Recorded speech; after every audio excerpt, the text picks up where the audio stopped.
6 ماهه که خیابان‌های شهر استکهلم چنین وضعیتی داره. ایرانی‌ها هر شنبه و یک شنبه رو انتخاب میکنن تا صدای مردم ایران باشن. عکس جاویدنام‌ها رو در دست دارن. 2 پوستر در کنار این راهپیمایی هست. هر پوستر 60 متر و هر کدام 1000 عکس جاویدنام رو روی خودش داره. جاویدنام‌هایی که 13 ساله، 15 ساله، 20 ساله روی اونها هستن. جوانهایی که در دیما صدای آزادی مردم ایران بودن، اما با گلوله به اونها پاسخ داده شد. این ایرانی ها 6 ماه تنها یک نقطه مشترک دارن، اون هم ایران و رسوندن صدای مردم ایران به جامعه جهانیه.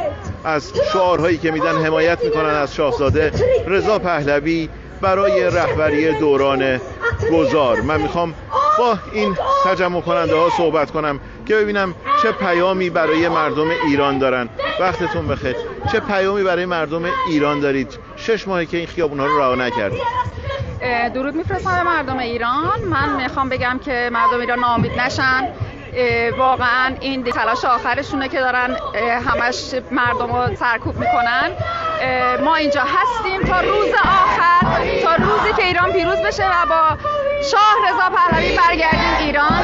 و امیدوارم که این دولت سوئد سفارت ایران رو ببنده. بله، یکی از خواسته هایی که این تجمع کننده ها مطرح میکنن بسته شدن سفارت جمهوری اسلامی در سوئد. وقتتون بخیر. چه پیامی برای مردم ایران دارید؟ هر هفته اینجا هستید. امیدواریم که این تظاهرات که هر هفته میایم به یه جایی برسه که ما نمیخوایم که آمریکا با این آخوندا معامله کنه. ما آزادی میخوایم، ما شاهمون رو میخوایم. خیلی ممنون.